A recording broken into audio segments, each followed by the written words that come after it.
우리 다 같이 자리에서 일어서시기 바랍니다. 오늘 예레미야 24장 7절 말씀입니다. 예레미야 24장 7절 말씀 같이 한 목소리로 낭독하고 예배 시작하도록 합니다.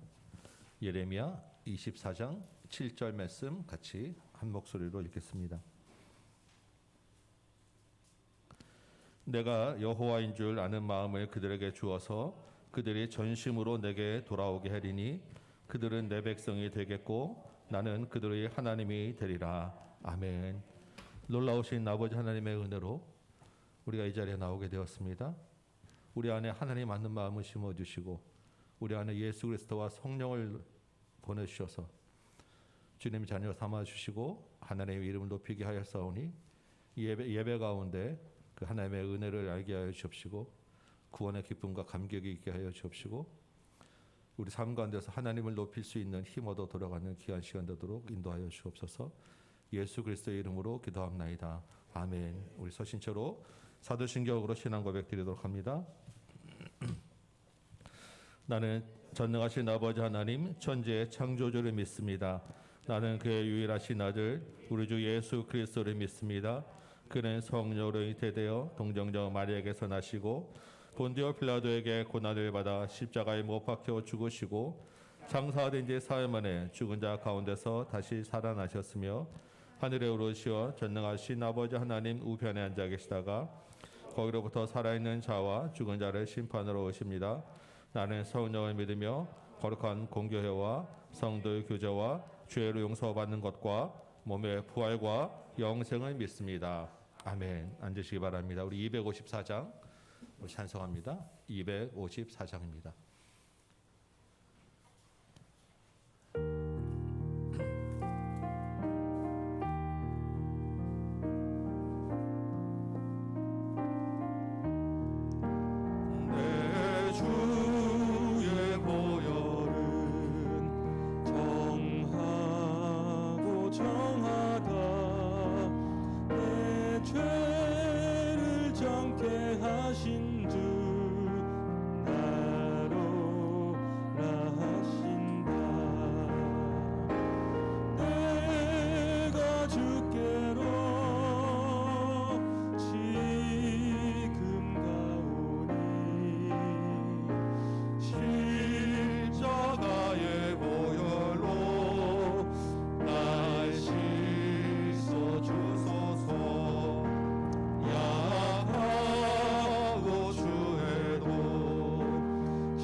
속에 큰 주거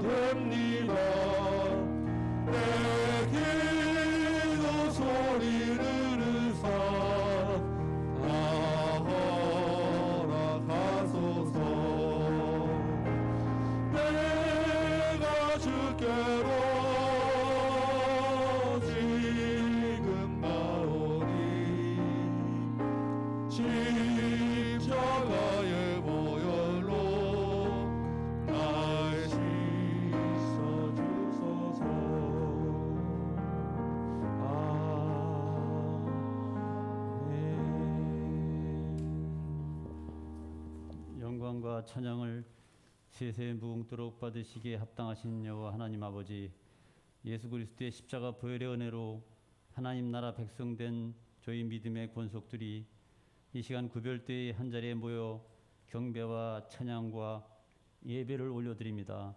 하나님 기뻐 받으실 만한 산 제사가 될 수 있도록 저희들 모두의 심령을 새롭게 해주시고 성령의 충만함으로 함께해 주시옵소서.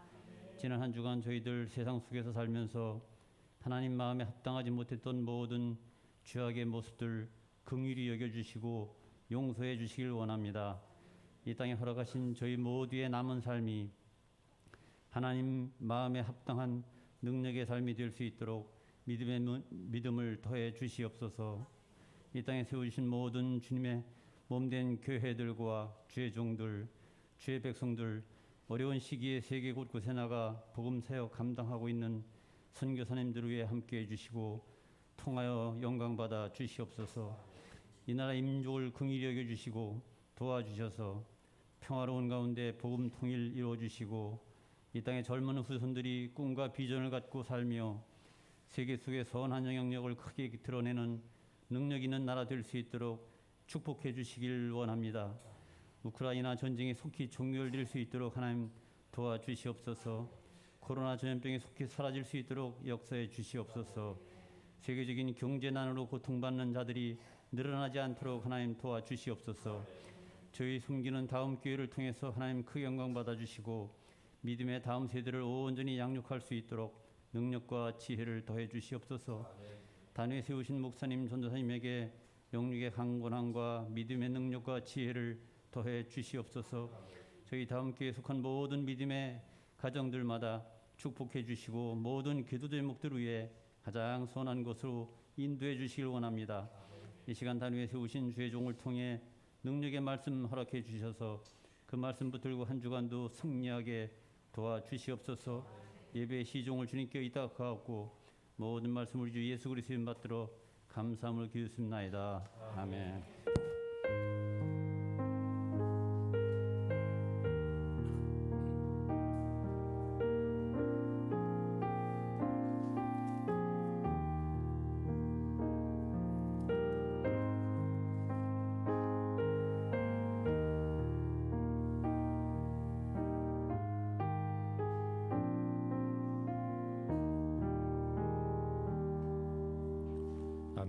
314장 1절 3절 찬양하시면서 준비한 예물 하나님께 드립니다.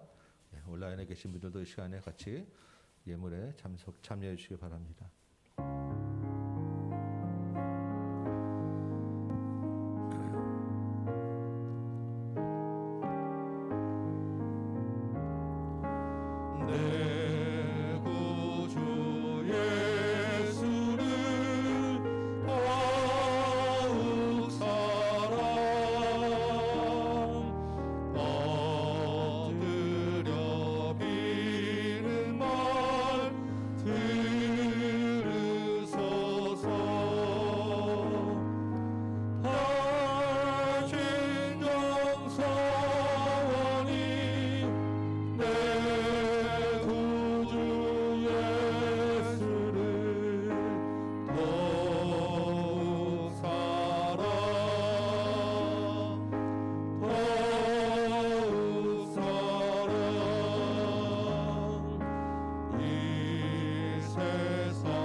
아버지 하나님, 우리를 구원하시고 하나님 자녀 삼아 주셨사온데 감사하고 또한 우리의 쓸 것과 일용할 것들, 우리에게 필요한 것들 공급해 주시니 또한 감사합니다. 이 모든 것들이 다 주님 것임을 고백하며 그 중에 또 구별하여 예물 드렸사오니 이 예물 가지고 하나님 나라에 합당하게 사용하여 주옵시고 주님 가르치기 합당한 예물로 받아 주옵시고 생명을 구원하는 일, 하나님의 이름을 높이는 일에 또한 사용되어지도록 인도하여 주옵소서.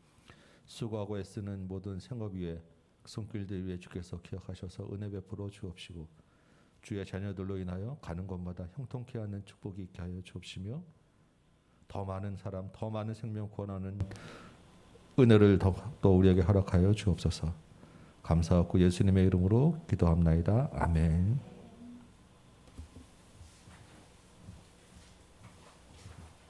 샬롬. 우리 친구들 전생 눈 마주쳐 볼까? 아이고 우리 아들 안 보이는데. 네, 자 하나님 말씀은 몸으로도 듣는다 그랬죠? 엉덩이 붙이고 눈 똑바로 뜨고 그리고 나면 하나님이 마음으로도 들을 수 있도록 도와줄 거예요. 자 하나님의 말씀 복습해 볼게요. 이스라엘 파수꾼이 되라. 무슨 말을 전해주라 그랬지 이번에는? 멸망한다? 아니야, 회복한다. 그러려면 어떻게 하라고? 그 말씀이 이루어지려면 저 기다리고만 있으면 돼요? 아니야, 회개해야 돼. 하나님이 회복시켜 줄 수 있도록 너희 모든 죄에서 회개하거라 이러셨댔지. 그런데 예루살렘 사람들도 회개하지 않고 그래서 하나님이 너희들 정말 그러면 멸망한다. 그리고 바벨론 사람들도 하나님의 약속이 이루어질 것 같지 않아. 그래서 하나님이 그러면 진짜 멸망한다. 그러면서 하나님이 속상해 하셨다 그랬지. 그러면서 하나님이 제일 처음으로 화내신 게 뭐라 그랬죠? 양들을 돌보지 않는 악한 목자.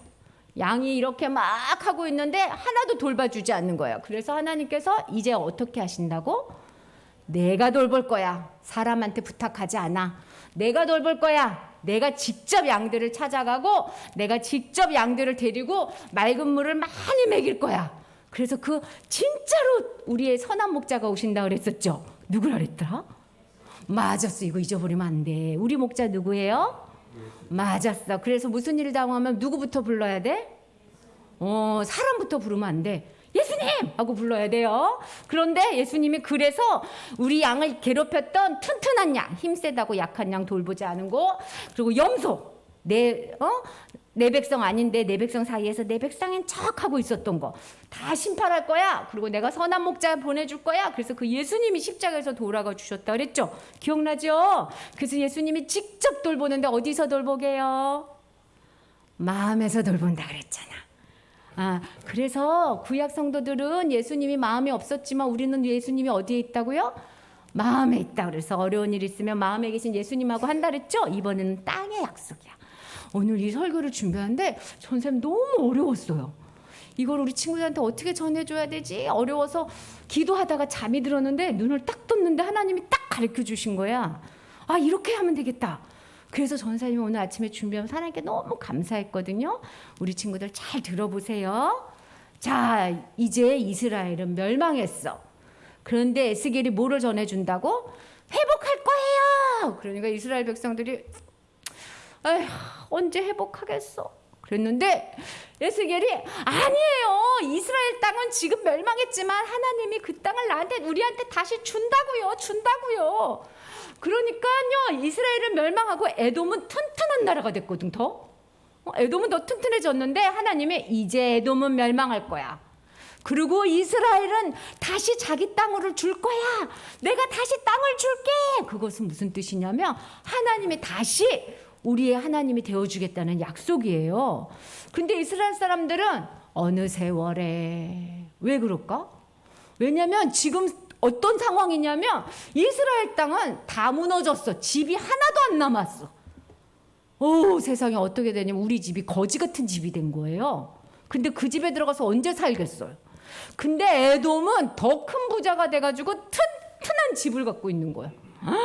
저런 집이 언제 무너지겠어. 그리고 에돔 집은 어디 있냐면 높은 산에 있어. 돌로 지었어. 돌로. 무너질 수가 없어요. 그러니까 사람들이 에돔이 무너진다고 아이고 안 믿어진다. 우리가 다시 집을 짓는다고 아이고 안 믿어진다. 이러는 거야. 그리고 이스라엘 사람들은 포로로 끌려가고 길거리에서 엄청 많이 죽었거든요. 그런데 에돔 사람들은 이스라엘 사람들을 포로로 끌려갈 때 도와주고 더 큰 나라가 된 거예요. 막 괴롭히면서. 그러니까 우리가 에돔을 어떻게 이기겠어요, 하나님?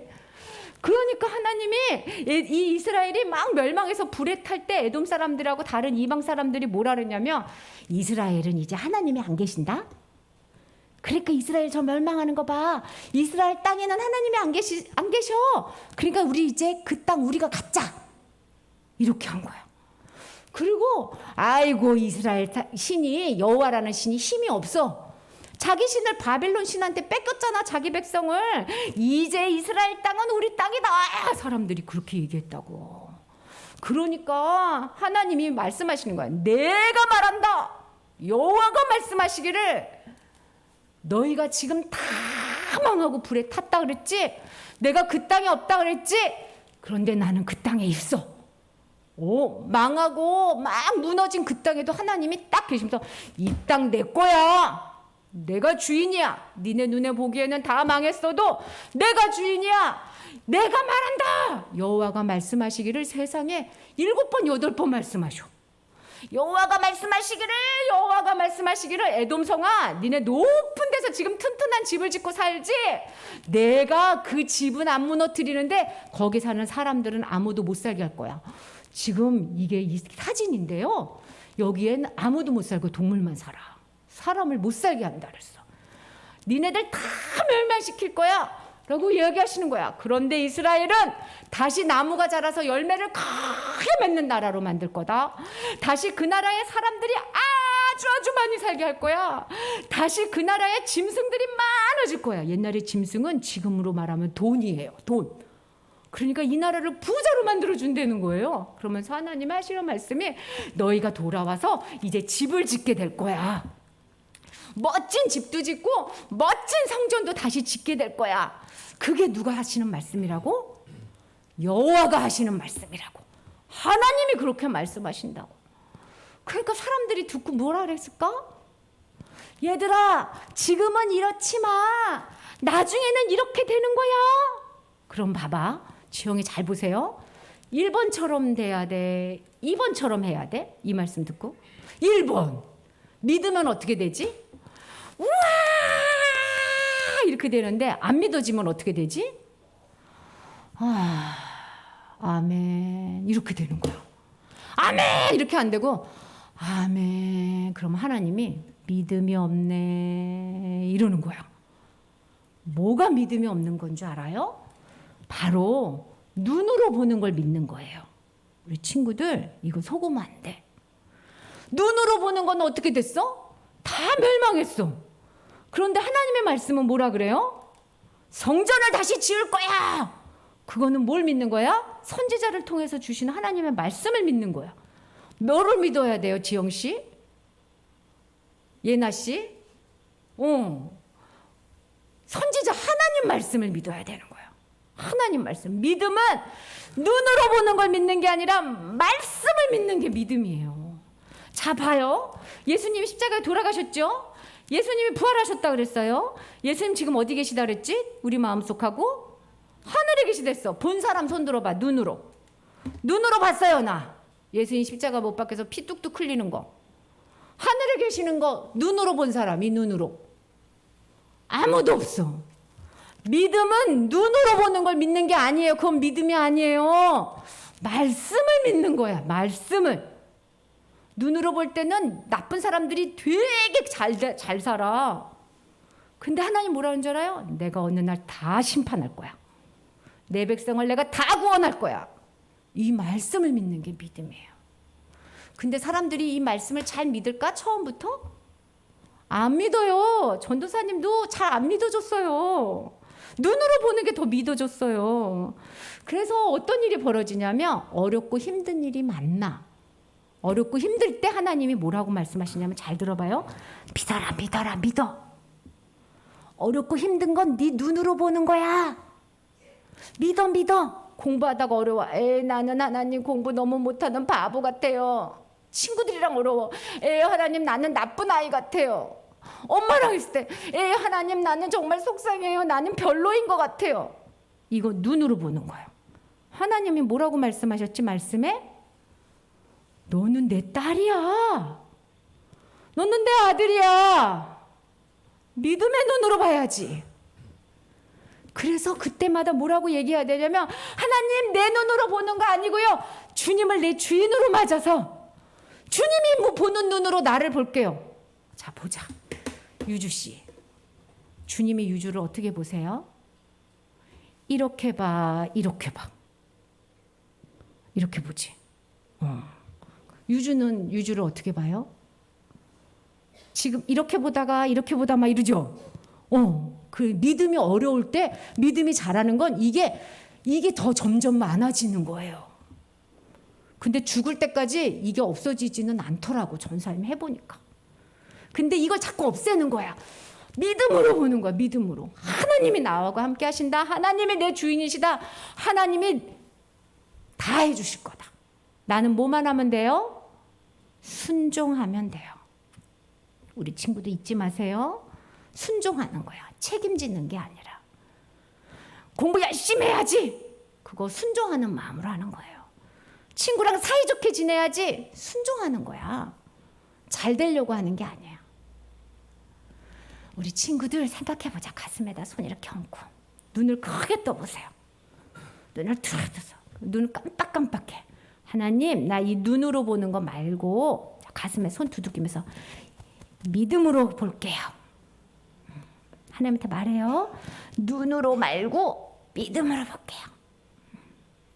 하나님 우리가 눈으로 보는 걸 믿어요. 내 생각을 믿어요. 용서해 주세요.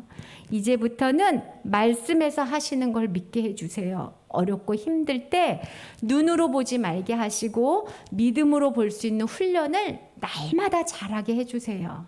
이 훈련이 잘 돼서 하나님을 믿음으로 보는 날이 속히 오게 해주세요. 예수님 이름으로 기도합니다. 아멘. 아멘. 이제 오늘 우리 암송 말씀 한번 보겠습니다.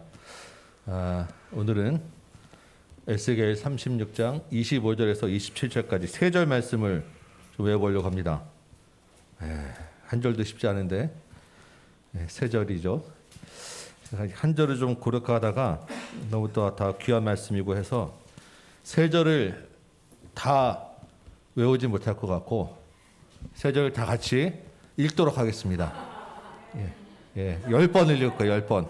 오늘 10번 있는데 7번은 여러분 각자가 집중해서 세 절을 또박또박 각자 개인적으로 지금 열심히 읽으시고 우리 3번 같이 한 목소리로 한번 읽는 것으로 암송을 하도록 하겠습니다. 그래서 한 절 한 절 뭐 중간 조사가 좀 틀리더라도 이 말씀들이 우리 안에 좀 전체 그림이 심어질 수 있도록 자 한번 세 절 말씀을 각자 소리 내서 7번 읽어보시기 바랍니다. 지금 각자 목소리로 지금 소리 내서 읽으세요.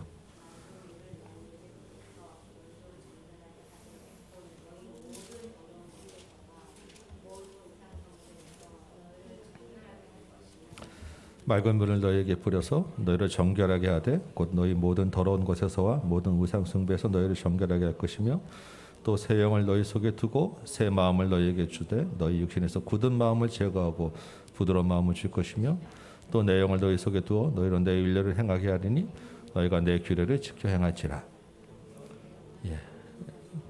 각자 7번이에요. 맑은 물을 너희에게 뿌려서 너희를 정결하게 하되 곧 너희 모든 더러운 것에서와 모든 우상 숭배에서 너희를 정결하게 할 것이며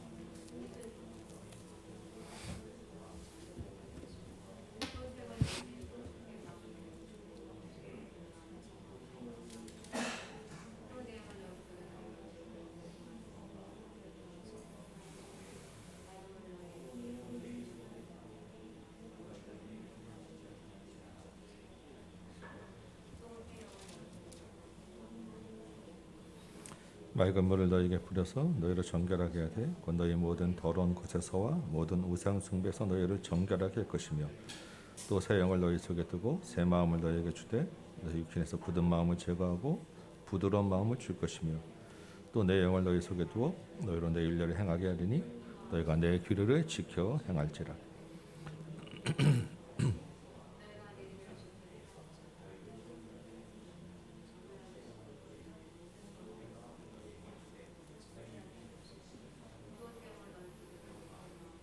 맑은 물을 너희에게 뿌려서 너희를 정결하게 하되 곧 너희 모든 더러운 곳에서와 모든 우상 숭배에서 너희를 정결하게 할 것이며 또 새 영을 너희 속에 두고 새 마음을 너희에게 주되 육체에서 굳은 마음을 제거하고 부드러운 마음을 줄 것이며 또 내 영을 너희 속에 두어 너희로 내 일들을 행하게 하려니 너희가 내 규례를 지켜 행할지라.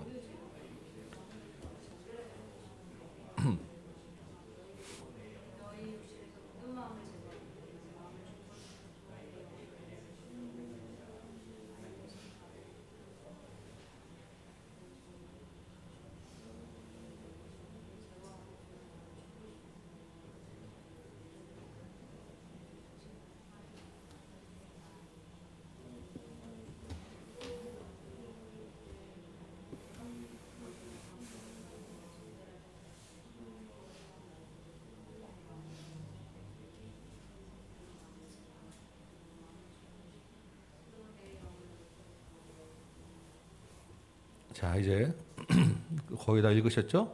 한 목소리로 한번 다시 한번 읽어봅시다. 25절, 26절, 27절 같이 읽습니다. 시작. 맑은 물을 너희에게 뿌려서 너희로 정결하게 하되 곧 너희 모든 더러운 곳에서와 모든 우상 숭배에서 너희를 정결하게 할 것이며 또 새 영을 너희 속에 두고 새 마음을 너희에게 주되 너희 육신에서 굳은 마음을 제거하고 부드러운 마음을 줄 것이며 또 내 영을 너희 속에 두어 너희로 내 율례를 행하게 하리니 너희가 내 규례를 지켜 행할지라. 아멘. 자, 한 번 더 시작.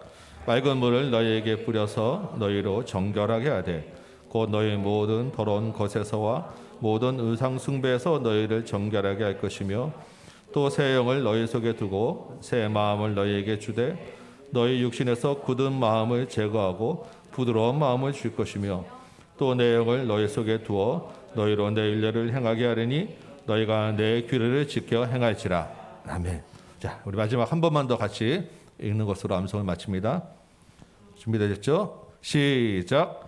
맑은 물을 너희에게 뿌려서 너희로 정결하게 하되 곧 너희 모든 더러운 것에서와 모든 우상 숭배에서 너희를 정결하게 할 것이며 또 새 영을 너희 속에 두고 새 마음을 너희에게 주되 너희 육신에서 굳은 마음을 제거하고 부드러운 마음을 줄 것이며 또 내 영을 너희 속에 두어 너희로 내 율례를 행하게 하려니 너희가 내 규례를 지켜 행할지라.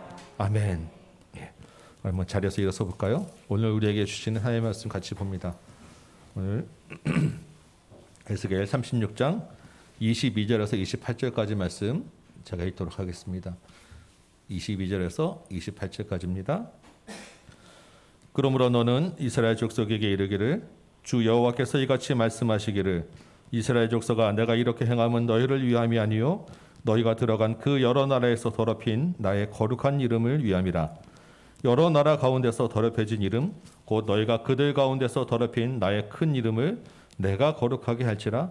내가 그들의 눈앞에서 너희로 말미암아 나의 거룩함을 나타내리니 내가 여호와인 줄을 여러 나라 사람이 알리라. 주 여호와의 말씀이니라.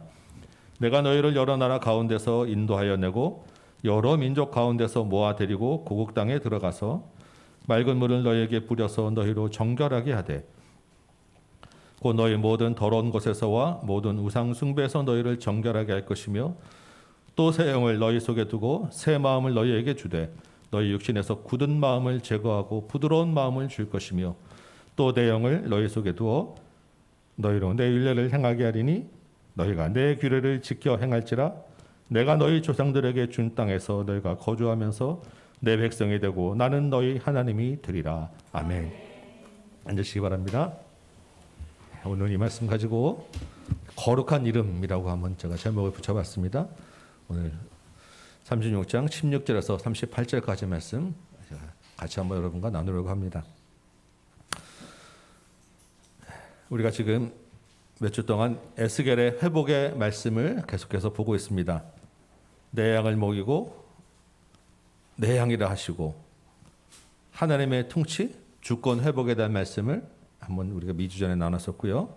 그래서 그 선한 목자로 오신 예수님에 대한 이야기를 나눴었습니다. 지난주는 땅의 회복이었죠. 그래서 거기 계신 여호와, 땅의 주인 되신 여호와가 자기 이름을 걸고 은혜를 베푸시겠다라고 말씀하셨어요.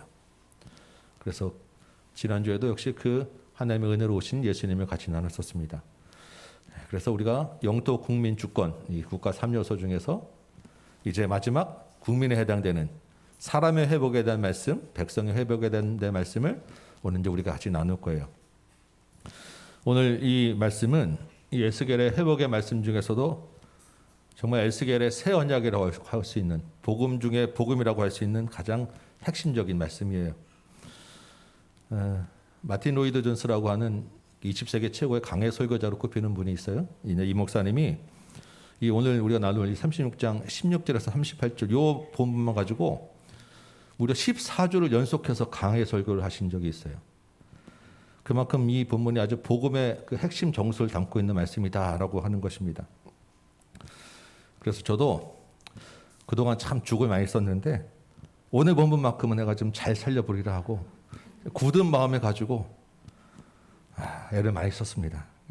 그 아까 그 목사님의 설교집이 300페이지 되는 책 한 권인데 그걸 내가 2주 동안 열심히 책을 다 읽었어요.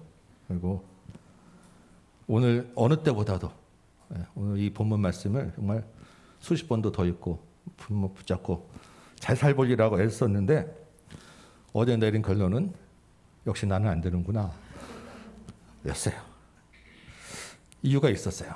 왜 그러냐면 본문이 전적으로 하나님의 은혜로 주어지는 복음을 이야기하는데 내가 어떻게 잘 살려보려고 애를 쓰니까 안 되는 거예요. 저도 그 하나님의 전적으로 주시는 은혜를 입은 사람인데 내가 어떻게 잘해보려고 하니까 이게 안 되는 거예요.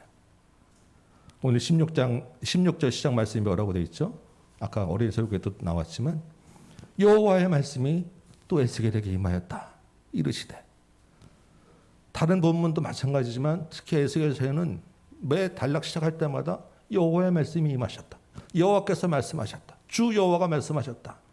이 말씀으로 시작하는 거예요. 하나님 뭐라고 하셨어요? 내 양이다. 내 양은 내가 먹이겠다. 하나님의 백성에게 하나님이 직접 말씀하신다는 거예요. 오늘도 이 본문 가지고 하나님이 직접 여러분에게 말씀하실 것입니다. 양은 목자의 음성을 듣는 거예요. 하나님이 주시는 말씀을 여러분 듣고 먹으시기 바라요. 제가 저에게 허락한 대로 최대한 이 본문 말씀을 오늘은 그냥 쭉 풀어드리려고 합니다. 그 안에서 여러분이 하나님의 마음을 받으시고 하나님이 여러분 각자에게 주시는 말씀을 들으시기 바라요. 우리가 성경을 읽으면서 특히 에스겔 본문을 그동안 쭉 나누면서 이 주 여호와의 말씀이다. 여호와께서 말씀하셨다라고 하는 말을 너무 쉽게 지나쳤던 것 같아요. 저도 그렇고 그렇게 말씀하셨으니까 이제부터 들어봅시다라고 그냥 단락 시작하는 말 정도로만 지나왔는데 그게 아닌 것 같아요. 여호와의 말씀은 정말 하나님이 하신 말씀이고 그래서 에스겔에게 하신 말씀이 아니라 우리에게 하신 말씀이시고 이 여호와의 말씀이다라고 나오는 부분을 특히 우리가 더 관심 있게 깊게 봐야 되는데 너무 우리가 쉽게 지나치지 않았나 제가 반성을 하면 회개합니다. 여러분 이 하나님이 주신 말씀으로 깊게 들으시기 바랍니다. 17절 말씀 볼까요? 하나님의 말씀이 이제 시작되는 거예요. 이스라엘 족속이 그들의 고국 땅에 거주할 때라고 하죠. 이 말은 지금은 고국 땅에 안 있다는 말이겠죠. 지금 어디 있습니까? 바벨론에 있는 거예요. 그런데 그들이 그 끌려오기 전에 그들의 행위가 어떠했다고요? 더러웠다. 부정했다. 정결하지 못했다라고 하는 것입니다. 구체적으로 그들의 부정함, 더러움이 어떤 것이었습니까?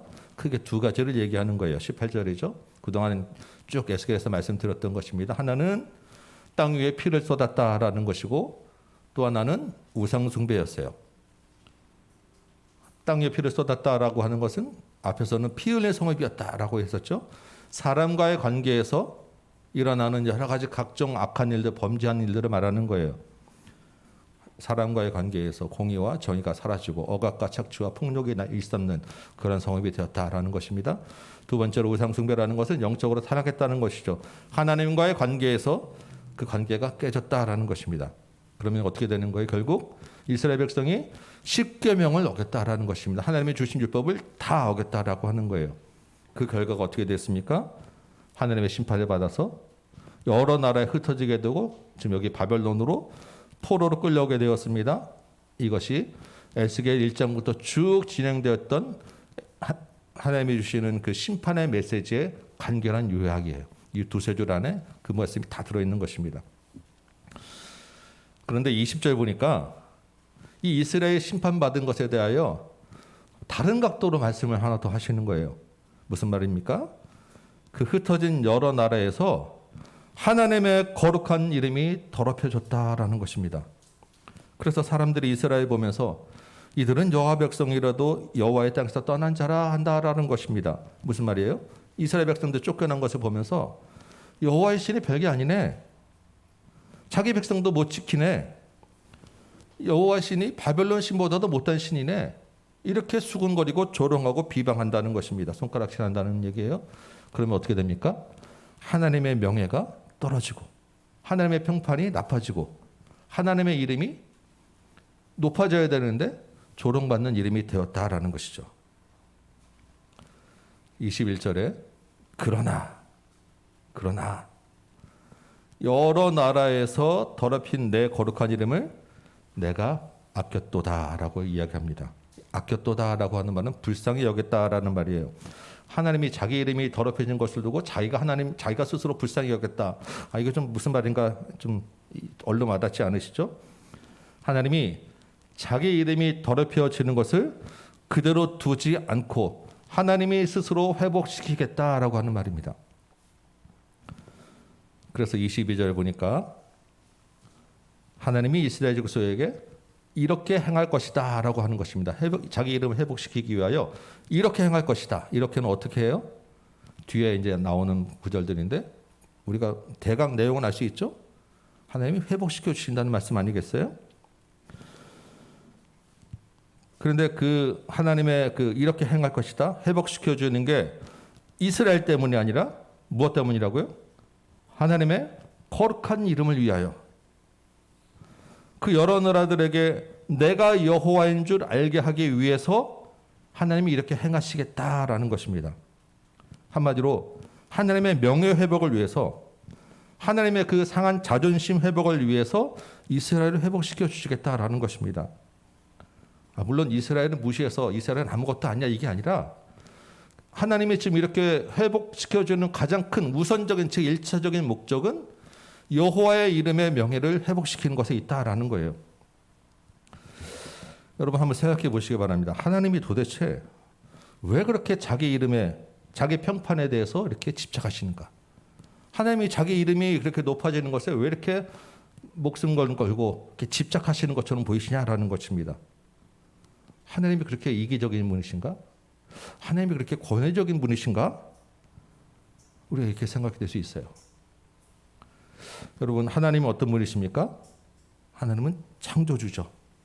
만물의 주인이시죠. 아멘? 아멘. 그럼 그 하나님의 그 천지 만물 온 우주에 있어서 우리는 얼마나 점유율을 우리가 어떤 정도 수준에 있습니까? 정말 미미한 먼지보다도 작은 존재 아닙니까? 우리가 발밑에 떨어진 우리 저 크게 기어가는 벌레나 개미들 이렇게 모여 있는데 그 벌레 개미들이 우리를 욕하고 우리 보고 수근수근 한다고 해서 여러분 우리에게 들리기를 합니까? 개미들이 그런 무슨 얘기를 하는지 보이지도 않죠.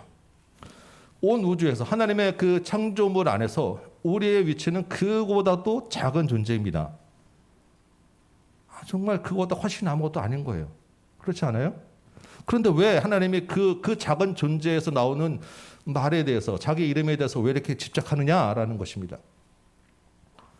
여러분 이 거대한 온 우주 만물 중에서 유일하게 하나님의 형상을 담게 창조한 피조물이 우리라는 거예요.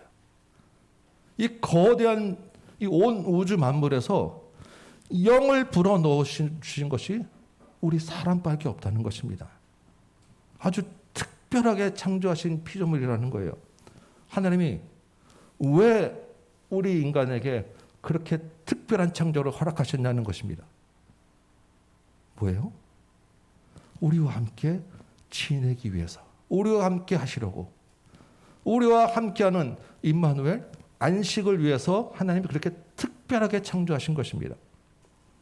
그런데 그 사람이 하나님을 배반했어요. 범죄했습니다. 하나님이 함께 지내려고 있던 에덴 동산에 같이 있을 수 없게 되었어요. 에덴 동산에서 쫓겨났죠. 온 땅에 하나님을 모르는 사람들로 가득하게 된 거예요. 하나님이 어떻게 하셨어요? 이 사람들을 위해서 세운 계획이 이스라엘인 것입니다. 우리가 잘 아는 말씀 있죠. 출애굽기 19장 5절 6절 말씀. 세계가 다 하나님 것인데 그 중에 특별히 이스라엘과 언약을 맺고 이스라엘을 제사장 나라 거룩한 백성으로 세우셨어요. 왜 그렇습니까? 이스라엘의 자격이나 공로가 있어서가 아니죠. 특별한 하나님의 은혜로 이스라엘을 택해서 다른 민족과 구별되는 거룩한 백성이 되게 하신 거예요. 이스라엘의 신 하나님의 이름을 온 세상에 알게 하기 위해서이라는 것입니다. 온 세상이 하나님의 이름을 알게 되면 어떻게 됩니까? 온 세상이 하나님을 다시 섬기게 되는 거예요. 하나님과 온 세상이 같이 다시 한 그 땅 안에서 같이 지내게 된다는 것입니다. 이를 위해서 이스라엘을 거룩한 백성으로 세우셨다는 것입니다. 그런데 그 이스라엘이 어떻게 했어요? 우리가 여태까지 쭉 본 것처럼 끈질기게 하나님을 배반한 것입니다. 하나님도 끈질기게 다시 이스라엘을 쫓아다니고 말씀하셨죠. 때리고 회복하고 선지자 보내고 반복하고 결국 여기까지 왔어요. 하나님 마음이 어떻습니까? 우리 같으면 진작 때리셨죠. 진짜 판 엎어버리고 끝내버리지 않았겠습니까? 그런데 하나님이 여기까지 오시면서 그 마음의 분노와 안타까움과 상할 대로 상한 마음, 지칠 대로 지치고 자존심 다 상하고 도대체 우리가 뭐라고? 우리를 위해서 정말 자존심도 없는 것처럼 간도 쓸게 다 빼버리고 왜 이러시냐고요. 하나님이 자기 이름을 위하여라고 하는 말에는 자기 이름에 집착하는 권위적인 분이 아니라 얼마나 하나님의 그 마음 아픔이 담겨 있는 이야기인지 우리가 살펴봐야 한다는 것입니다. 이게 하나님이 말씀하셨다라는 안에 들어있는 하나님의 마음이에요. 23절 보니까 여러 나라 가운데 더럽혀진 하나님의 이름을 어떻게 해요? 다시 거룩하게 하고 그 비웃는 여러 민족의 눈앞에 하나님의 거룩함을 나타내시겠다. 왜요? 하나님의 세계 선교 전략이 여기에 들어있다라는 것입니다. 놀라운 하나님의 세계 선교 전략인 거예요. 자신을 비우는 여러 백성에게 하나님이 누구인지 알게 하고 그들을 돌아오게 하기 위함이었다라는 것입니다. 그 하나님의 계획이 이루어져서 우리가 여기에 있는 것 아니겠어요? 그런데 문제는 이게 우리 인간 스스로 되어지는 일이 아니기에 더 이상은 이스라엘에게도 소망이 있지 않기 때문에 하나님이 직접 이 일을 하시겠다라는 게 오늘 말씀인 것입니다. 이게 우리 안에 얼마나 큰 은혜입니까? 다시 또 인간을 세워서 누군가를 통해서 하시겠다고 하면 소망이 없구나, 또 실패하겠구나 하지만 하나님이 이제부터 직접 그 은혜로 말씀을 주시고 회복시켜 주시겠다라고 하는 것은 얼마나 큰 은혜냐고요. 우리가 이 은혜를 생각하며 이 말씀을 보아야 한다는 것입니다. 그래서 하나님이 이제 24절부터 이렇게 행하시겠다고 한 내용들을 쭉 말씀하시는 게 24절부터 나오는 말씀이에요. 먼저 24절은 뭐라고 되어 있습니까? 내가 너희를 여러 나라, 여러 민족 가운데서 모아서 데리고 고국 땅으로 들어가겠다. 애굽에서 가나안으로 들어가게 한 것처럼 바벨론에서 나와서 다시 가나안으로 들어가게 하겠다라는 것입니다. 여러분, 바벨론은 평생 살 곳이 아니죠. 나와야 하는 곳이에요. 그런데 이스라엘 힘으로는 나올 수가 없어요. 그 무력한 이스라엘 포로가 거대한 바벨론을 어떻게 무너뜨리고 나올 수 있겠어요? 불가능한 일입니다. 하나님이 바벨론에서 가나안으로 옮겨주시겠다라는 거예요. 여러분, 우리가 하나님의 자녀된 것, 죄와 사망에서 구원받고 생명을 얻게 된 것, 하나님이 하신 일이라는 것을 기억하시기 바랍니다. 하나님의 아들로 옮겨진 것, 사단의 종에서 하나님의 아들로 옮겨진 것, 바벨론에서 하나님이 가나안으로 옮겨주신 일이에요. 나라가 바뀌었어요. 신분이 바뀌고 처지가 완전히 달라진 것입니다. 누가복음에 보면 탕자의 비유가 나오죠. 아버지 집을 떠나서 세상을 떠돌다가 완전히 빈털터리가 되고 거지가 되었습니다. 이 아들이 갈 데가 어디 있어요? 아버지 집밖에 없는 거예요. 아버지 집으로 다시 돌아가는 것입니다. 그런데 하나님이 바벨론에서 가나안으로 옮겨주시는데 몸만 옮겨오면 다 끝납니까? 여러분, 탕자가 아버지 집에 왔습니다. 아버지 집에 왔을 때 어땠어요? 몸은 아버지 집에 왔지만 그 모습 그대로 아들이 될 수 있습니까?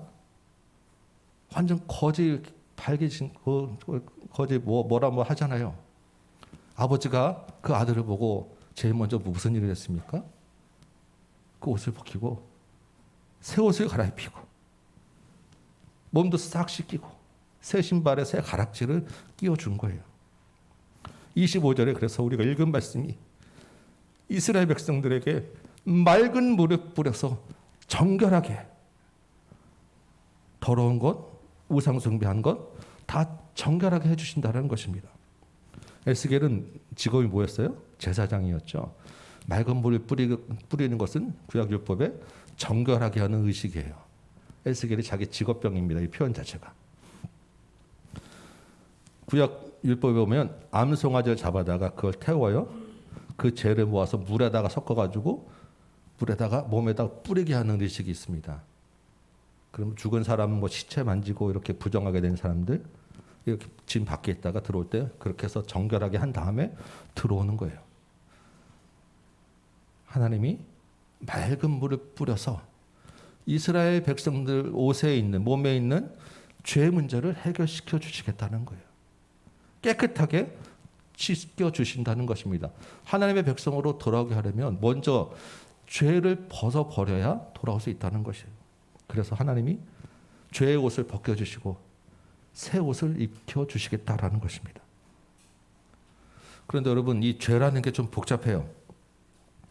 옷을 바꿔 입는다는 것은 겉으로 보이는 드러나는 죄는 바꿔질 수 있는 거예요. 그렇죠? 그런데 여러분, 죄가 옷만 바꿔 입는다고 됩니까? 우리 겉으로 드러나는 행실 하나 안 끊으면, 도둑질 하지 않으면 죄 안 짓습니까? 어떤 죄가 더 커요? 우리 마음에 있는 죄가 더 큰 거예요. 우리 마음에 있는 죄책감은 어떻게 하냐고요. 우리가 한번 끊었다가도 다시 돌아가고 싶어하는 그 오래된 습관들은 어떻게 하냐고요. 끈질기게 우리 죄가 우리를 공격하고 우리한테 달라붙어 있지 않습니까? 그래서 우리 예레미야서에서는 뭐라고 그랬습니까? 우리 죄가 금방석 철필 끝으로 우리 마음에 새겨져 있다고, 절대 지워지지 않도록 새겨져 있다고 기록하고 있어요. 피부가 검은색인 구스인 지금 아프리카 사람들이 피부색을 바꿀 수 있느냐? 표범의 그 반점을 없앨 수 있느냐? 불가능하죠. 그것처럼 우리 마음을 바꿀 수 없다라고 성경이 기록하고 있어요. 사람이 우리가 작심삼일이라고 내가 이제부터 정말 마음으로 된 죄도 짓지 않겠습니다라고 해서 여러분 며칠이나 가겠습니까? 며칠이 문제가 아니겠죠. 습관 하나 바뀌는 것도 3일마다 작심을 해도 될까 말까 하는 일 아니겠어요? 우리 스스로 우리는 불가능한 일입니다. 제사장이 물 뿌리고 옷 갈아입는다고 해서 되지 않는다는 거예요. 그래서 하나님이 해결하는 방법이 무엇입니까? 그래서 해결하는 하나님의 선택의 방법은 하나님의 아들 예수를 이 땅에 보내셔서 인간의 죄를 대신해서 죽게 하셨다는 거예요. 황소의 피도 아니고 제사장이 뿌려주는 물도 아니고 예수님의 십자가의 보혈로 우리의 죄를 깨끗이 씻겨주시는 일을 하시겠다라는 것입니다. 누가복음 22장 20절에 보면 예수님이 이 자는 내 피로 세우는 새 언약이라. 예수님의 피로 새 언약을 세우신다고 말씀하시는 거예요. 우리가 봤던 히브리서나 예레미야서에서 절대 지워지지 않는 죄를 예수의 보혈로 깨끗하게 해서 기억도 하지 않으시겠다라고 하나님 말씀해 주신 것입니다. 요한에서 1장 9절에서는 우리가 우리 죄를 자백하면 저는 미쁘시고 오르고사 우리 모든 죄를 사하시고 모든 불의에서 우리를 깨끗하게 하셨다라고 말씀하십니다. 우리가 믿는 예수 그리스도의 십자가가 이러한 은혜가 있고 이러한 능력이 있는 것입니다. 26절 보니까 이렇게 맑은 물로 씻어서 우리의 죄를 드러난 죄들을 벗겨주시고 예수 그리스도의 보혈로 깨끗하게 하신 하나님이 26절에는 이제 새 영과 새 마음을 주시겠다라고 하는 것입니다. 여러분 새 마음 새 영은 우리 에스겔에서도 한번 다 왔었죠. 새 마음과 새 영이 무엇입니까? 성령이에요. 영과 마음은 우리의 마음과 계획과 생각과 행동을 다 주장하는 우리의 심장 같은 것이죠. 우리의 정신을 지배하는 거예요. 성령께서 우리의 심장을 새 것으로 바꿔주시는 심장 이식 수술을 해주시겠다는 것입니다. 완전히 새로운 심장으로 바꿔 껴서 이전 것을 기억하지 않도록 해주신다는 것입니다. 그래서 예수의 피로 정결하게 된 사람은 예수님이 그 안에 예수의 영 성령을 넣어주시는데 이 성령이 우리 안에 들어오면 어떤 일을 하느냐, 오늘 본문에 있는 것처럼 오랜 죄의 습관으로 돌같이 굳어져 있는 우리의 마음, 우리 안에 있는 그 죄책들을 제거해 주신다라는 것입니다. 그동안 하나님의 말씀을 겉으로만 듣는, 그냥 듣고 흘려보냈던, 마음의 변화가 없었던 그 굳은 교만함 제거해 주신다라는 것입니다. 너무너무 굳어서 썩어가는 줄도 모르고 아픈 줄도 모르고 있던 그 죄악들 떼어내 주신다라는 거예요. 그래서 성령이 우리 안에 계시면 이제 더 이상 죄에 시달리는 게 아니라 죄를 미워하게 되고 죄와 싸우게 되고 죄책에 시달리지 않고 죄의 형벌인 사망에 눌리지 않게 해주시겠다. 돌같이 굳은 마음 제거해 주시겠다라는 것입니다. 두 번째로 성령이 우리 안에 오시면 이 굳은 마음을 제거한 자리에 뭘 주신다고요? 부드러운 마음을 주신다고요. 부드러운 마음 무엇이겠습니까? 새 살이 돋아오게 된다는 거예요. 요한복음 16장 13절에는 성령이 오시면 너희를 모든 진리 가운데로 인도한다고 했습니다. 또한 14장에서는 성령이 모든 것을 가르치고 예수님의 말씀을 생각나게 하신다고 했어요. 부드러운 마음 안에 말씀을 사모하고 말씀이 들어갈 수 있는 마음으로 바꿔주신다는 거예요. 말씀이 떨어져서 열매를 맺을 수 있는 새 살로 바꿔주신다라고 하는 것입니다. 예수님을 알고 싶고 말씀을 보고 깨달을 수 있는 능력, 은혜를 성령께서 하신다는 것입니다. 그래서 굳은 마음이 제거진 다음에는 부드러운 마음이 되어서 하나님의 마음을 우리가 알 수 있게 해주는 것, 이것이 하나님의 성령이 해주시는 일이라는 거예요. 세 번째로 성령이 우리한테 오셔서 27절에 있는 말씀을 하시는 것입니다.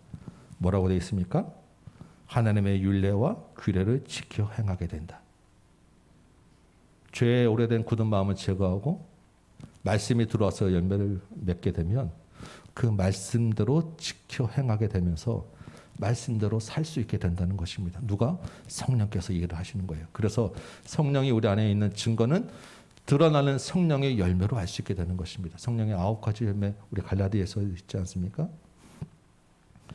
성령이 안에 있는 사람은 성령을 따라 행하고 육체와 함께 정욕과 탐심을 십자가에 못 박았다라고 갈라디아서 5장에서는 기록하고 있어요. 정욕과 탐심은 내가 주인이 되어서 내 마음대로 하고 싶은 마음들이죠. 예수의 피로 정결하게 되고 성령이 우리 안에 들어와 있으면 더 이상 내가 주인이 아니라 예수를 주인 삼아서 하나님의 말씀대로, 예수가 인도하는 대로 하나님의 말씀과 동행하며 살게 되는 삶을 살 수 있게 된다라는 것입니다. 이게 하나님의 사람에 대한 회복의 말씀들을 우리 안에 주는 거예요. 종합해서 우리가 다시 한번 생각해 보면 하나님이 어떻게 하신다고요? 여러 나라 민족 가운데서 모아 데리고 들어갑니다. 하나님의 백성을 다시 하나님 앞으로 모으는 거예요. 그런데 그 모은 상태로는 안 되니까 맑은 물로 정결하게 해서 죄를 씻어주시고 예수의 보혈로 우리 죄를 씻어주시는 거예요. 그 다음에는 그 상태로 두면 안 되잖아요. 새 영과 새 마음을 주셔서 우리의 마음을 바꿔주셔서 예수를 알게 하고 죄를 멀리하게 하고 하나님의 규례를, 말씀을 지키며 살 수 있도록 바꿔주신다라는 것입니다. 그렇게 되면 28절에 하나님의 약속의 땅, 하나님의 나라에서 내 백성 너희 하나님으로 하나님과 함께 살 수 있게 된다는 것입니다. 원래 그 하나님의 창조의 모습으로 하나님과 함께 지낼 수 있는 고린도후서 5장 17절에 있는 그리스도 안에 있는 새로운 피조물로 바꿔주신다는 것입니다. 그러면 어떻게 됩니까? 하나님과 함께 새로운 피조물로 살게 되면 29절부터 있는 하나님의 주시는 축복을 누리게 되는 거예요. 곡식이 풍성하게 되고 기근도 없고 나무 열매와 밭의 소산이 풍성하게 되고 다른 나라 다른 민족에게 조랑과 핍박을 당할 일도 없게 된다는 것입니다. 영토와 국민 주권이 완전 회복된 하나님 나라에서 영적인 것과 실제적인 총체적인 그런 풍요로운 삶을 누리며 사는 복을 얻게 된다라는 것입니다. 하나님의 놀라운 새 언약의 축복의 말씀이 여기에 심어져 있는 것입니다. 이 일을 누가 하신다고요? 하나님이 하나님의 은혜로 이루어 주시겠다. 이 말씀을 가지고 예수님이 오셔서 신약에서 풀어서 이 말씀을 다시 다른 말로 말씀을 해주셨어요. 예수님이 에스겔 말씀을 언제 말씀하셨을까? 우리가 요한복음에서 한번 같이 여러분 나눴습니다. 요한복음 3장에 보면 니고데모라고 하는 사람의 이야기가 나와요. 니고데모라고 하는 사람은 이스라엘의 높은 관원입니다. 이 사람이 예수님에게 찾아와서 질문을 하는데 예수님이 이 니고데모에게 이렇게 대답을 해주세요. 요한복음 3장 5절입니다. 사람이 물과 성령으로 나지 아니하면 하나님의 나라에 들어갈 수 없느니라. 물은 요한복음에서 성령을 가리키는 것입니다. 물과 성령은 다 성령이에요. 성령으로 거듭나지 아니하면, 성령으로 새로 태어나지 아니하면 하나님 나라에 들어갈 수 없느니라. 에스겔 우리가 읽은 본문에서 맑은 물을 뿌리고 새 영과 새 마음을 주시겠다라고 하는 것을 예수님은 물과 성령으로 거듭나야 된다라고 바꿔서 우리에게 알려주신 거예요. 예수 안에서 성령으로 새 사람이 되어지는 것이 바로 이 에스겔 본문이다라는 것입니다. 에스겔 시대에는 이렇게 표현할 수밖에 없었는데 예수님이 오셨기 때문에 이제는 구체적으로 내 안에서 성령으로 새 사람이 되는 일이야 라고 바꿔서 가르쳐 주신 거예요. 니고데모가 아직 못 알아들어요. 그러니까 예수님이 너는 이스라엘 선생이 돼가지고 구약의 말씀도 이렇게 못 가르치면 어떡하냐라고 말씀하시면서 예를 들어준 말씀이 모세가 광야에서 들어준 녹뱀처럼 내가 이 일을 위해서 십자가에 달려야 될 거야 라고 말씀해 주시고 정말로 중요한 한 구절을 이야기해 주시는 거예요. 그게 뭐냐면 여러분 다 잘 아시는 요한복음 3장 16절 말씀.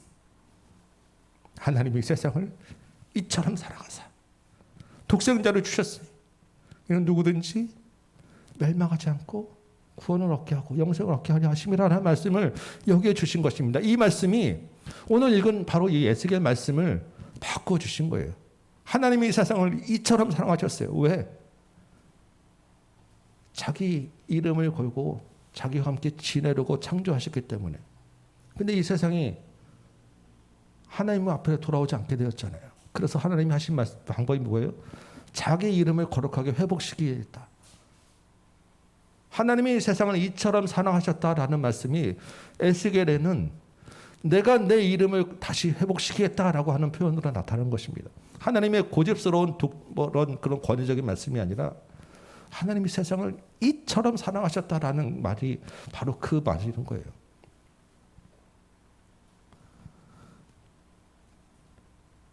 자존심 다 버리고 자기 이름을 멸시하는 자들을 위해서 자신의 이름을 회복시켜 주셔서 내가 여호와인 줄 알게 하려고 예수 그리스도 하나님의 아들이 십자가에서 달리신 것입니다. 인간의 죄값을 치르고 죄 문제를 해결해 주시고 그 예수님이 성령을 우리에게 보내주셨어요. 오늘 맑은 물과 새 영과 새 마음으로 바꿔주신다는 그 이야기. 그래서 너희가 내 백성, 너희 하나님 나와 같이 새로운 언약에 회복되어 주겠다라는 말씀을 요한복음 3장 16절에서 주시고 있는 것입니다. 이 예수를 믿으면, 이 예수가 우리 안에 있으면 멸망하지 않고 영생을 얻게 될 것이다. 이 말이 곧 너희는 내 백성이 되고 나는 너희 하나님이 될 거야 라고 하는 말인 것입니다. 오늘 에스겔 32절 말씀 다시 볼까요? 내가 이렇게 행하면 너희를 위함이 아닌 줄을 너희가 알리라. 그러면서 이스라엘 족속아 너희 행위로 말미암아 부끄러워하고 한탄할지어다 라고 합니다. 아니 지금까지 하나님의 사랑과 은혜를 이렇게 풍성하게 나눠주셨는데 아니 갑자기 또 하나님이 우리한테 뭐 생색내려고 이런 말씀을 하시는가? 너희가 한탄하고 부끄러워하라는 말은 무슨 말인가? 좀 이상하죠? 31절 보면 좀 더 이상한 말이 나옵니다. 너희 악한 길과 좋지 못한 행위를 기억하고 너희 모든 죄악과 가증한 일로 말미암아 스스로 믿게 보리라. 아니 하나님의 은혜로 우리 죄를 기억도 안 하신다고 하셨는데 모든 죄책에서 벗어나게 해주신다고 해놓고 갑자기 죄를 기억하라고 하고 나를 미워하라고 하면 어떻게 되는 말이겠어요? 내가 그럼 평생 죄책에 시달리고 평생 고개 숙이고 살라는 말입니까? 참 우리가 이 구약의 말씀만 가지고 보면 우리가 참 이해하기 힘든 말씀들이 있는 거예요. 우리가 이 말씀에서 정말 중요한 복음의 원리 하나를 좀 설명드리려고 합니다. 복음이라고 하는 것은 하나님의 관점에서 하나님을 위한 복된 소식이라는 것을 여러분 생각하셔야 돼요. 우리가 복음이라고 할 때 우리가 일반적으로는 나를 위한 복음, 나에게 유익한 복음, 나에게 복된 소식으로 우리가 생각할 수 있어요. 그런데 지금 전체적으로 어떤 이야기를 합니까? 하나님이 하시겠다. 하나님이 자기 이름을 위하여 하시겠다. 하나님의 관점에서 하나님의 그 복된 소식을 알려주는 거예요. 이게 나를 위한 복음이면 어떻게 되느냐? 당연히 나를 구원해 주시고 당연히 나의 죄를 씻어주시고 당연히 나에게 복을 주시는 것으로 우리는 생각할 수 있는 것입니다. 왜 나는 복을 안 주시는가? 나는 하나님의 자녀라고 하면서 왜 나의 죄는 그냥 이렇게 두시는가? 왜 나는 구원해 주시지 않는가? 여러분 그게 아니에요. 우리 안에 무슨 선한 것이 있겠습니까? 우리 안에 무슨 능력이 있습니까? 무슨 자격이 있습니까? 오직 하나님 편에서 정말 하나님의 한없는 사랑과 은혜로 우리에게 복음을 주셨다라는 것을 우리가 생각해야 된다는 거예요. 하나님이 정말 말도 안 되게 세상을 사랑하셨고 그래서 자기 이름과 평판을 높여주신 것입니다. 오늘 예배 시작 때 예레미야 24장 7절 말씀 읽었죠. 내가 여호와인 줄 아는 마음을 그들에게 주어서 그래서 그들이 전심으로 내게 돌아오게 하리니 그때 내 백성이 되고 나는 그들의 하나님이 되리라. 사람은 실패할 수밖에 없기 때문에 하나님이 하셨다는 것입니다. 에베소서 2장 8절 9절에는 하나님의 은혜로 구원이 주어졌다. 하나님의 선물이라고 하면서 행위에서 난 것이 아니니 자랑하지 못하게 하려 함이라라고 말씀하신 것입니다. 너희 스스로 너희 행위를 부끄러워하고 한탄하라고 하는 말은 너희 스스로를 믿게 보리라고 하는 말은 우리가 얼마나 큰 죄인이었는지를 깨닫고 이 하나님의 은혜를 깨달으라라고 하는 거예요. 로마서 5장에 보면 죄가 더한 곳에 은혜가 넘쳤다라고 합니다. 이 말이 죄가 많으면 은혜가 크다라고 해서 내가 그럼 죄를 더 많이 지러 정가 20범이 더 많은 은혜를 받느냐? 내가 그럼 살인을 해야 되느냐? 그런 말이 아니죠. 하나님 안에서 내 죄가 얼마나 큰지를 깨달으면 깨달을수록 하나님이 주신 은혜가 그만큼 더 깊어지고 커진다는 것입니다. 내가 하나님 앞에서 죄인임을 고백하면 고백할수록 하나님의 은혜가 더 크다는 거예요. 그럼 내가 하나님 앞에 죄인임을 고백하면 나는 평생 죄인입니다라고 죄책감에 시달려 살게 되느냐? 그 은혜로 말미암아서 그 죄에서 해방된 기쁨이 그만큼 더 크게 된다는 것입니다. 이게 오늘 그 말씀이에요. 너희를 스스로 한탄하고 부끄러워하라. 하나님 앞에서 내가 죄인임을 고백해라. 그러면 그 안에서 하나님의 은혜가 더 커지고 우리의 기쁨과 감격이 더 커지게 될 것이다.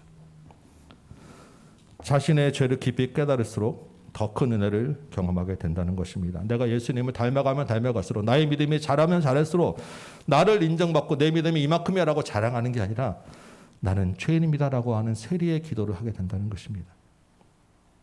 여러분 그래서 우리가 드리는 예배는요.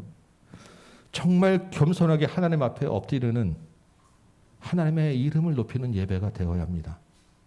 또한 동시에 나 같은 죄인을 살리신 놀라우신 하나님의 은혜에 감격하고 감사하는 예배가 되어야 하는 거예요. 37절 볼까요? 그래도 이스라엘 족속이 이같이 자기들에게 이루어 주기를 내게 구하여야 할지라 라고 합니다. 하나님이 그 놀라운 크신 은혜를 베풀어 주셨어요. 그 은혜로 우리가 언제든지 하나님 앞에 자유롭게 나가서 기도하고 구할 수 있게 되었다라는 것입니다. 그래서 하나님은 언제든지 자기 앞에 나와서 구하고 찾는 자를 기뻐하시고 그 구하고 찾는 자에게 더 큰 은혜, 그 필요한 것들, 하나님이 주시고 하는 선물들을 마음껏 쏟아주신다라고 하는 거예요. 너희가 꼭 구해야 돼? 안 그러면 안 줘? 이게 아니라 하나님 앞에 자유롭게 나올 수 있게 되어서 하나님과 자유롭게 관계를 맺고 하나님 앞에 구하는 자를 하나님 기뻐하시니까 제발 나한테 나와서 구하고 성령을 구하고 은혜를 구하고 믿음을 구해라. 이 말씀인 것입니다. 여러분 하나님을 더 많이 의지하시고 지속적으로 하나님 앞에 찾고 구하시기 바라요. 이제 말씀을 맺도록 하겠습니다. 오늘 말씀은 놀라운 은혜로 주어진 하나님의 구원의 복음이에요. 이 말씀이 예수 그리스도 안에서 성령으로 우리에게 이루어졌어요. 하나님이 이 일은 내가 여호와인 줄 알게 하리라 라고 그 목적을 가지고 말씀하셨다고 하셨죠. 그래서 예수님이 하늘로 올라가시면서 이제 마지막으로 우리에게 명령하시고 부탁한 일이 있어요. 이 일을 내가 여호와인 줄 알게 하리라라고 한 말을, 이 말을 우리에게 부탁하고 가셨다라는 거예요. 마태복음의 마지막 절이 뭘로 되어 있습니까? 가서 모든 족속으로 제자를 삼아라. 요한복음의 마지막은 아버지께서 나를 보내신 것 같이 나도 너희를 보내노니 너희가 누구의 죄든지 사하면 사하여질 것이라. 사도행전에서 예수님이 하늘로 올라가시면서 마지막으로 부탁하신 말씀은 땅끝까지 이르러 내 증인이 되어라. 놀라운 주의 은혜를 입은 저와 여러분, 이 하나님의 이름을 거룩하게 하고 하나님이 여호와인 줄 알게 하기 위해서 우리가 하나님의 백성이 된 것입니다. 하나님의 백성으로 사는 일, 그리스도의 향기를 내는 일, 생명을 구원하는 일에 힘쓰는 저와 여러분 되시기 바랍니다. 이 일에 주께서 항상 우리와 함께 하시겠다고 약속하셨어요. 그러면서 하나님의 은혜를 구하라고 말씀하셨습니다. 이 한 주간도 우리 안에 계신 성령과 함께 믿음의 행전을 써가는 저와 여러분 되시기를 주님의 이름으로 축원합니다. 아멘. 우리 찬송 안정하고 같이 기도합시다. 우리 305장 나 같은 죄인 살리신 주 은혜 놀라와. 우리 말씀을 생각하며 우리 한번 찬양해 보도록 합니다.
말씀을 생각하며 한번 같이 기도합시다. 하나님이 세상을 이처럼 사랑하셔서 독생자를 이 땅에 보내주셨어요. 십자가에 죽게 하셨습니다. 성령으로 우리를 바꾸어 주셨어요. 그래서 이제 우리는 영생을 얻었고 생명을 얻게 되었습니다. 여러분, 우리가 아직 예수를 믿는다고 하면서 정결하게 되지 못한 부분도 있습니까? 우리 마음에 끊어내지 못한 죄악들이 있습니까? 주여, 굳은 마음을 우리 가운데서 제거하여 주옵소서. 혹시 우리가 아직까지도 과거의 죄책에 실려 있습니까? 주에서 자유를 얻게 하여 주옵소서. 기도하시고 새 마음과 새 영으로 바꿔주신다고 하셨사오니 주여, 이제는 우리가 더 예수를 알기 원합니다. 성령께서 말씀으로 깨닫게 하여 주옵소서. 그 말씀으로 성령의 열매를 맺게 하여 주옵소서. 여러분 기도하시기 바라고, 하나님 앞에 자유롭게 구하라고 하셨사온데 주님, 내가 이제는 더 주님과 가까이 가고 주님 의지하며 구하며 살겠습니다. 하나님의 크신 은혜를 더 깊이 묵상하고 내가 이 예배 가운데 죄인임을 고백하며 하나님의 은혜 가운데 살게 하여 주옵소서. 하나님의 마지막으로 부탁하신 내가 여호와인 줄 알게 하리라는 그 사명, 모든 족속으로 제자를 삼고 증인되게 하는 그 사명 내 삶에서 이뤄내게 하여 주옵소서. 그리스도의 향기를 내게 하여 주옵소서. 예수 그리스도를 전하며 살게 하여 주옵소서. 결단하며 우리 같이 한번 기도하도록 합니다. 기도하겠습니다. 아버지 하나님, 주께서 우리에게 놀라운 은혜로 다시 주님의 나라로 데려가시고 맑은 물로 청결하게 해주시고 새 마음과 새 영으로 굳은 마음 제거하고 부드러운 마음으로 바꿔주시고 하나님의 말씀을 지켜 행하게 하셔서 내 백성 너희 하나님 되게 하셔서 하나님, 이 예수를 나의 주로 고백하게 하여 주옵소서. 이 하나님의 그 놀라운 은혜, 세상을 이처럼 사랑하사 독생자를 주신 그 은혜가 우리 가운데 있게 하여 주옵시고 내가 그 예수 앞에서 얼마나 큰 죄인이었는지를 고백하며 그 하나님의 은혜를 경험하게 하여 주옵소서. 아직까지 우리가 그 정결하게 됨을 입지 못하고 굳은 마음 제거하지 못하고 있는 안타까운 우리 심령들이 있습니까? 주께서 찾아가시고 성령으로 굳은 마음 제거하여 주옵시고 새 마음과 새 영으로 바꾸신다고 하셨사오니 주의 아버지 하나님, 이 부드러운 살에 주의 말씀을 심어 주옵시고 말씀의 열매를 맺게 하여 주옵소서. 예수 그리스도를 알게 하시고 하나님의 말씀이 깨달아지게 하시고 하나님의 마음을 허락하여 주옵소서. 하나님과의 온전한 백성을 회복하며 내가 여호와인 줄 알게라 주 말씀하신 그 말씀 따라 이 땅에서 예수 그리스도의 향기를 드러내는 삶 살게 하여 주옵소서. 예수 그리스도께서 말씀하신 대로 생명을 구하는 일에 힘쓰는 자들 되게 하여 주옵소서. 주여 아버지 하나님, 땅 끝까지 이르러 하나님의 증인이요 예수 그리스도의 그 제자 삼는 일을 감당하는 우리 모든 식구들도 도와주옵소서.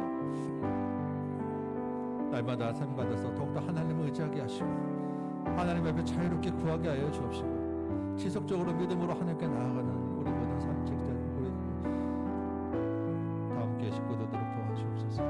특히 우리 아이들, 우리 다음 세대들, 우리 청년들을 기억하셔서 이 아이들 마음에 주님 새 마음을 바꿔주옵시고 정결한 물로 뿌려주옵시고 예수 그리스도의 은혜를 알게 하여 주옵시고 하나님 나라를 위하여 주의 복음을 위하여 결단하고 굳게 일어서는 주의 믿음의 청년들 되게 하여 주옵소서. 아버지 하나님, 이 땅의 험악한 가운데서도 우리 청년들, 우리 아이들, 우리 학생들로 인하여 이 땅에 소망이 있게 하여 주옵소서. 하나님 나라가 세워지게 하시고 주의 교회가 세워지게 하여 주옵소서.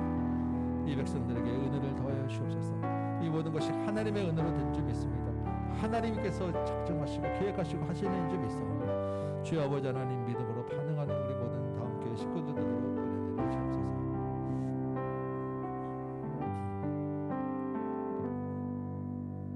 놀라우신 하나님의 은혜로 주의 자녀 삼아 주시니 감사합니다. 주의 은혜로 우리가 정결하게 되고 새 마음과 새 영으로 우리의 마음이 바뀌어지었사오니 주여, 이제는 죄에서 해방되어 자유롭게 하나님 안에서 기뻐하며 살게 하여 주옵시고 말씀을 따라 사는 삶 살게 하여 주옵시고 하나님을 온전히 의지하고 하나님께 마음껏 구하며 하나님과 함께 동행하는 삶 살게 하여 주옵소서. 특별히 주께서 내가 여호와인 줄 알게 하리라는 이 말씀 우리에게 부탁하셨사오니 명령하셨사오니 우리의 삶에서 그리스도의 향기를 내게 하여 주옵시고 우리 안에 계신 예수 그리스도와 성령을 따라서 복음 전하는 삶을 살게 하여 주옵소서. 생명을 구원하는 주의 사명 감당하는 은혜를 허락하여 주옵소서. 주의 말씀을 따라서 우리가 죄의 이름을 고백할수록 우리가 은혜에 커진다고 하였사온데 이 예배가 하나님 앞에 겸손하게 엎드리는 예배되게 하여 주옵시고 하나님의 구원의 은혜와 감격이 날려나 넘치는 귀한 예배도록 도와주옵소서. 특별히 우리 청년부와 우리 학생부 우리 아이들을 기억하셔서 이 다음 세대에 하나님의 말씀이 더 사라지고 혼탁해지는 이 세대 가운데서도 하나님의 말씀으로 믿음을 지켜내게 하여 주옵시고 주의 복음 전하는 사명 결단하고 일어나는 믿음의 아이들로 세워 주옵소서. 생업과 건강과 관계와 여러 가지 것들로 주님 앞에 구하고 안타까운 심령으로 나오는 이들이 있사오니 주의 은혜를 한없이 부어 주옵시고 하나님이 내 양을 먹이고 인도하심을 기억하여 주께 나가는 자들 되도록 도와주옵시고 주께서 회복하시는 놀라운 은혜가 그 모든 삶의 전 영역에서 일어나고 경험되어지도록 은혜 베풀어 주옵소서. 이제는 우리 구주 예수 그리스도의 은혜와 하나님 아버지의 크고 무한하신 사랑하심과 성령님의 감화감동 역사하심이 여기 모인 모든 심령들 머리 위에 각 가정 위에 주의 몸 된 제단 위에 이 나라의 땅 조국교회와 선교 현장 위에 이제부터 영원토록 함께 계실지어다. 아멘.